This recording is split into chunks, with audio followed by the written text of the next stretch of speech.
53 years ago, Fred and Mom and I were the residents of that house. Yes. Ken must have at least been a gleam in your eye. Kenneth, we'll include him in the picture because he was really there.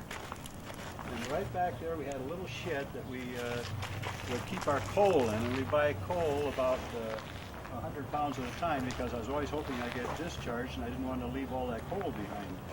And then right beside that, right in that corner, there was our outdoor toilet. So we had one room and a pad. And that was how we existed. And one day Friday was missing, and he and Ferdinand, the dog, had taken a little walk. And we didn't realize, I wasn't here at the time, I was up at Los Alamos. And Mom missed him and started running around and calling and yelling and called the police and no Hetty. And then we went out, but here he was way down, there's no church down here, and he and Ferdinand came strolling up the road just as unconcerned as could be. So that's the story of 819 Anita Street. I think we moved in here around the 1st of October in 1945, and we left in February of 1946. And I was born June 46. June 46. So, and there's a pump over here, and a cook stove. Yeah. And then all across there was the counter with the sink, and over here was a big cook stove. And that was our only source of heat and our only source of cooking. Bathroom there. There's a bathroom there now. That wasn't there. Our bathroom was a little building over there over by the fence. Whether or not this Netanyahu was trying to torpedo the peace process, the Americans believe that could be the result of this latest maneuver. So much so, in one official remark, Well, you didn't miss anything by going up. Hi, Uncle Glenn. You know, they may have David. stopped at the Opera House. Ring a bell? Well, I'm trying to. Oh, here, now I got it. Here's the road that came in. And I was telling Ken Francie, here was a technical area, and there's part of it was over here, and they had two overpasses going across there. And my office was right there, looking out this way, right there on the second floor. Where are we now? Where's the Uh, Fuller Lodge? well, here's the pond. Okay. This probably is Fuller Lodge back here. There's the pond. And to get in, we walk up here, we come in the building here, go over this overpass, and, no, excuse me, over this way, there's the Yeah. overpass there, and my office was right there. Richard Feynman's right there. And you lived in these other. Yeah, then we walked down here, and here was our orderly room, and my barracks was, right about here, one of these right in, right in there. Oh, I'm glad to see this because this really brings back memories. 1946. Yeah. 1946, and I left in February of 46. It's that big Quonset over there. See, that's the I know. B-29 hangar under construction. Oh. Yeah, I'm surprised because my life was right around here. And there was a commissary in a theater. That was a theater. Gee, I had pictures on it. And then it had a PX.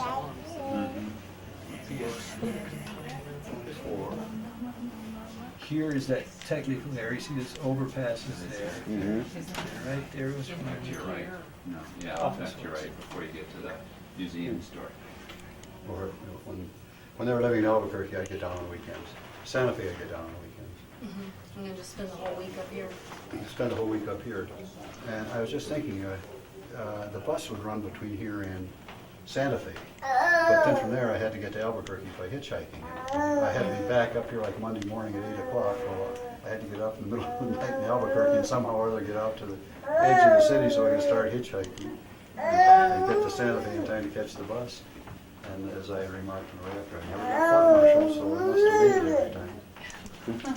When you were when you were gone on the weekends, I assume you couldn't talk about what you were doing here at all. We sure didn't. Well, Nobody talked about it. I didn't either, and he never told me anything that I had. You never asked, You never Mom? No, I knew better than to ask. Yeah. I knew that I wouldn't keep the secret. He designed a patch for us. And that's, the question mark had to do with the secrecy of the project. And the Corps of Engineers star in there, like that one, the miniature one. And there's the atom that's split. It was a clever design. For my dog tags, we always had to wear those things all the time. We sent our mail unsealed with the understanding that it would be read, sealed up, and sent on without a mark. So you couldn't tell it had been microfilmed or read. If something inside did not meet the censor's approval, it would be returned with a slip enclosed indicating that the rule had been broken. We could not mention last names, give distances, and the word physicist was forbidden. Alice Smith returned a bill to an Eastern store saying, "Enclosed, please find check." It came back with a note from the censor saying, "Lady, you forgot to enclose the check." When I got back and saw that it actually worked, and I knew they were going to test it that morning, but it was supposed to have been earlier. And when I got up and got to hitchhike back here, I got in this car and we were riding along, and all of a sudden the sky lighted up and went dark again. And I knew then that it had worked. So when I got up to the hill here, I wrote to Myrtle in Albuquerque and said, "Please save this week's papers from the Albuquerque Journal." Albuquerque Journal, Albuquerque Tribune, anyway, whichever.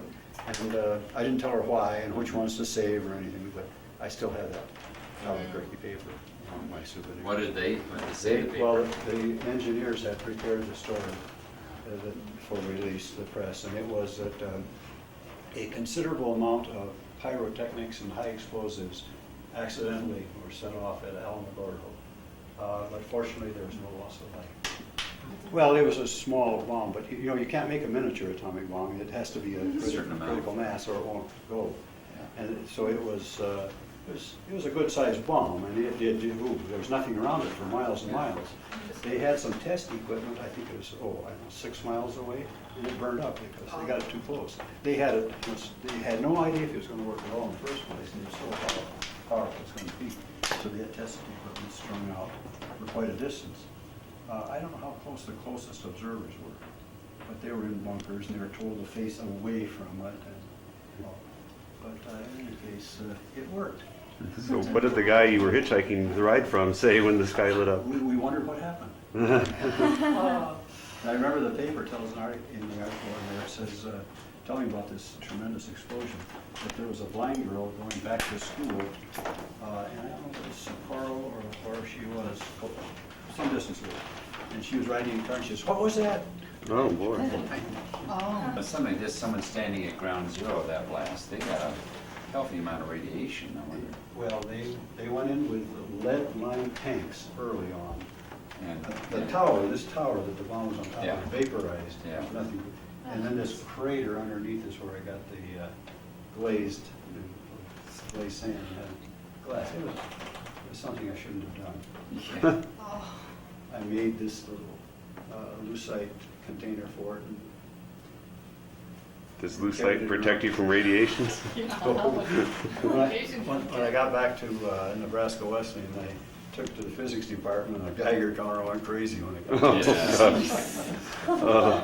I think like Hugh Henry, that a little radiation is good for you. But there are limits. Could explain why I'm different from Ken and Fred. Yeah. You're a mutant. That's Yeah. for sure. Yeah. So they had lead tanks that plowed. Went in there to view the area right afterwards. This guy's Well, that was probably, like, you could still go down there and see it. That was Trinity's. That's the old Stag Field football stand, and the squash courts where the first atomic reaction, sustained reaction took place were underneath those stands. That building is a dormitory facility that was still standing when I was at the University of Chicago, but all of this was an empty field. And they subsequently built a library. And my research lab is right across the street from there, the Fermi Institute. I came in to Santa Fe at night. I guess I got here about 9 o'clock at night, so those offices weren't open then, and my orders just read to call a telephone number and I'd be told what to do. So I saw this place later, but I never really processed through there. But I haven't seen the door. We'll have to look at that tomorrow night. So you were told to go just to a corner, and Just then go to a what? street corner and I'd be picked up. And you still didn't know where you're going? No. When did you find out? When you got here, or did they? Not even that. Of course, when I got here, it was about midnight. And of course, everything was dark, and I still didn't know where I was. And they took me into a barracks and said, "You're to sleep here." Got up in the morning, I had no idea. I looked around, didn't know where I was. I hadn't talked to anybody, so I didn't know where I was. Went to eat, and then I had to take my orders to the orderly room, and they told me what to do about processing in. So I spent, I think it was 2 days before the second day I was assigned. First day I got general process. I came in alone, so there wasn't a group. And they gave us all the general rules about, this is a highly secret project, and about your mail being censored. And then the next day is when they assigned me to a place, so I had to be interviewed. So I remember being brought up to the tech area, and Dr. Server took me in a little room about half as big as this, and he told me what the project was, and that I'd be assigned to his group, and he thought I should go to the library and check out the Los Alamos primer to see what he had written. He didn't say that, but he had. That's the book you That's have the book there. I have now. It's been published recently. There's copies of it there. I have to read this. It doesn't take long to read the first part of it. And it's very interesting. Richard Rhodes wrote the introduction, and then Server has a little introduction telling about his background. So were you doing things that a computer would do now? Well, a lot of stuff we did, we had to do with the calculators. They had a whole division that did nothing but calculating. We solve this differential equation and grind out some values that will give us some idea about something or other. I remember one problem that I worked on was called shape factors. They knew if you had a sphere of critical material, how big the sphere had to be when it was critical, when it was sustaining a chain reaction. But if you distorted this from a sphere, the same amount of material wouldn't be critical. So for example, if you had an ellipsoid, how big would the ellipsoid have to be with the axes given, or major and minor axis of the ellipsoid revolution? How much critical material would that take? So I remember Peter Lax and I were working on this together. And Peter said, "Hey, you'll be able to expand this in a series of Legendre polynomials." Because I didn't know what expanding a series. I knew what an infinite series was, but that was about all. But here, he was 18 years old. He had given your eye teeth for a mango. You remember? A what? Oh, she wanted a mango. The iron clothes. Oh. An iron, right? Iron. Here's the picture of Oppenheimer. I'll bet that's when we got our Navy, the E award. Yeah, Army Navy E award. And I remember he and Groves were together then. Of course, I didn't have a camera, and they wouldn't let you take pictures with me. Now, I have the paper, the similar paper to one of these, except that, no, the one I have is where they tested the bomb, and they didn't tell what it was. They didn't say atomic bomb. And this is a series of, I think, about 5 lectures that he gave to people coming in, the top scientists telling them what they should be doing. This was used as like a guest house for the dignitaries. And it was the room for the school, or the building for the school. Yeah. Dorothy McKibben was the civilian in charge of the office. She was the main contact with the outside world and a link with civilization. People and supplies were dispatched daily from her office to the Hill. Tested down at Alamogordo, and this was the one that was dropped, the type was dropped on Nagasaki. The one over here is Little Boy, and it was never tested because they knew it would work. Hey, here they come. How was it? It was so tiring. Oh, Did you all go up to the top? wonderful. Was it neat? It's real fun. It's a great little inlet there. Ah, was the view nice from up there? Even got a dust storm. Oh, really? Yeah, up there. Yeah. Wow. We might want to tour. Yeah, we might stop there, but we might want to take a look. He won't need it. We'll watch him, Matthew. Light's good.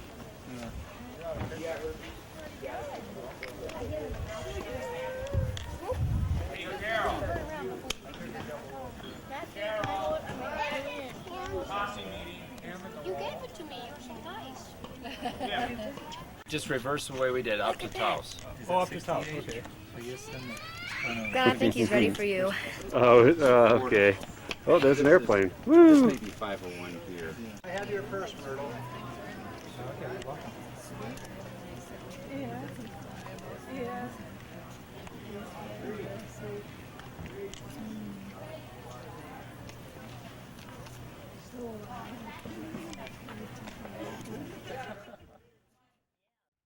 It's a nice light on them. Here we are at the Taos Pueblo, which is closed. So this was a real Pueblo? Oh yeah, it's been inhabited for over 500 years, continually. And it still is. Yeah.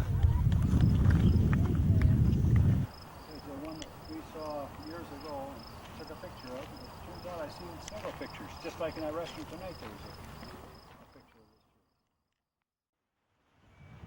Everybody stand up on the bottom step and then stand up on the next step. We'll get Would you more sit on down? that way. Want standing? Yeah.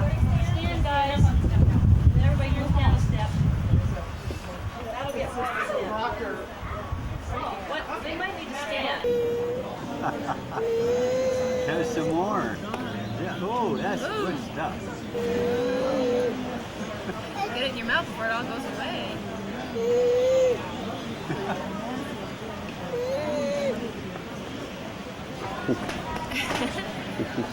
Is that good, Matthew? Yeah. Is that your special treat? Yeah. Oh, Because he was such a boy. good boy. It's a surprise. 109 East Palace Street, Santa Fe office, Los Alamos Scientific Laboratory, University of California. All the men and women who made the first atomic bomb passed through this portal to their secret mission at Los Alamos.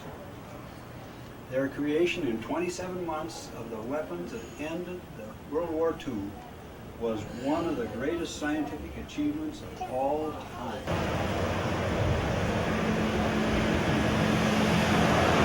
Well, my orders read that I should travel to Santa Fe, New Mexico, and upon arrival thereat, call a certain telephone number for instructions. When I called the telephone number after talking to several different people, finally getting someone that knew I was coming and had my orders, they told me to go to a certain street corner at Palace and Lincoln, and this park area here, and I should be there at 11 o'clock and I would be picked up. I had no idea where I was going, and even after I got there, I had no idea where it was. But that was my initiation to Los Alamos.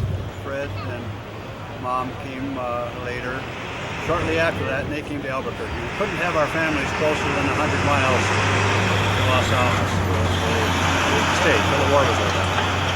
When you came here, you had no idea why you were coming to Santa Fe? Oh, no idea at all. I asked my assignment officer out in California, where I had been, what my assignment would be in Santa Fe. He says, well, the only thing in Santa Fe is Bruns General Hospital.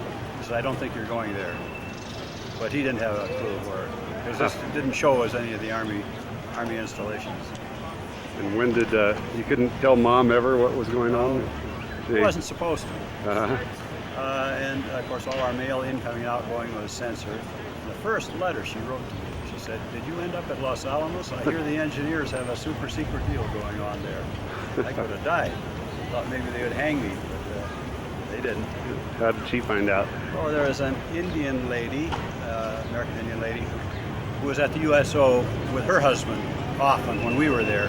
And when I wasn't with Mom and Fred, a few times she said, hey, what happened to your husband? I haven't seen him around. Mom said, oh, he shipped out. Where'd he go? He went to Santa Fe. Oh, Santa Fe, what's he doing? Mom said his orders were real strange. He was to be accompanied or joined by no dependents. And, he was just go there and call a telephone number. And this lady said, Ah, I know where he is. He's at Los Alamos. The engineers have a super secret deal going on there. Nobody knows what it is, but there's sure a lot of scientists there. Oh boy. So that was it. So when I got into town, I rode into Santa Fe. I came over from Lamy by bus. The Santa Fe Railroad didn't run to Santa Fe. I sat down and wrote right away a card to Mom and mailed it. I said, it's something secret. I can tell by the way people are acting around here. So if my letters sound strange, oh yes, a fire truck. My letters sound strange, don't be surprised because I probably won't be able to tell you where I am or what I'm doing. And then she comes back with, did you end up at Los Alamos? Boy. Okay. All right. George Molly? Okay. There we go. Whoa, the wind caught that one. Oh.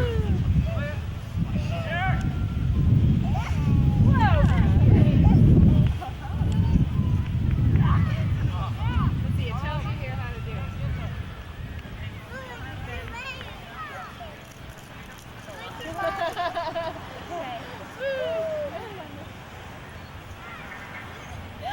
Jeez. I know, we better move him.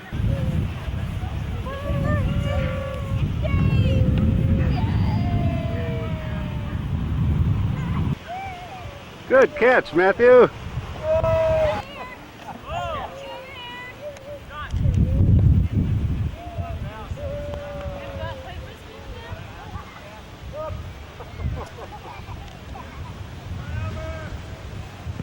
I thought that one was going to take a turn and go right down there.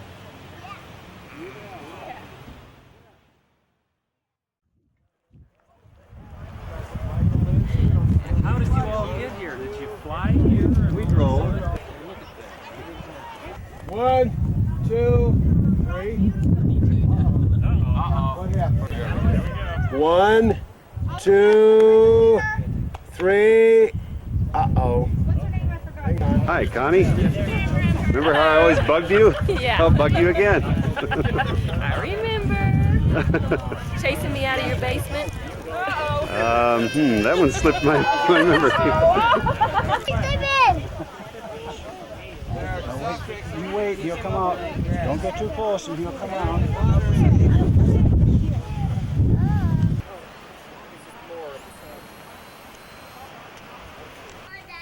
Okay.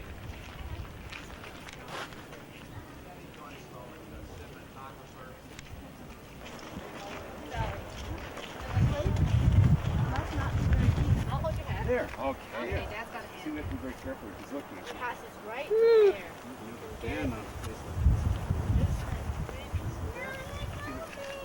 No, no. He'll fall, you would be gone forever. Wow. We can't walk down there, we would only fall. Really pretty though. Here we are climbing up to Dream Lake. All right, Our first hike in 1970. what a dream. There's Long's Peak and the keyboard, I cannot believe we went up there. Where's Long's Peak? the square top one. Oh. And the keyboard is all those little ridges. Uh-huh. You go up the other side. Matthew, what is that? Yo, don't eat it, don't eat it. Oh, It's what dirty, is that? sweetie. No. Dirty.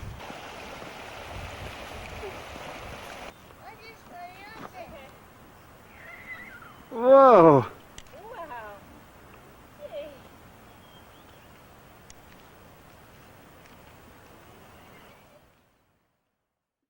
This is the entire crew, the whole bunch that attended the, let's see, it was a Singleton, Brewer, Gass, Creasy reunion in June.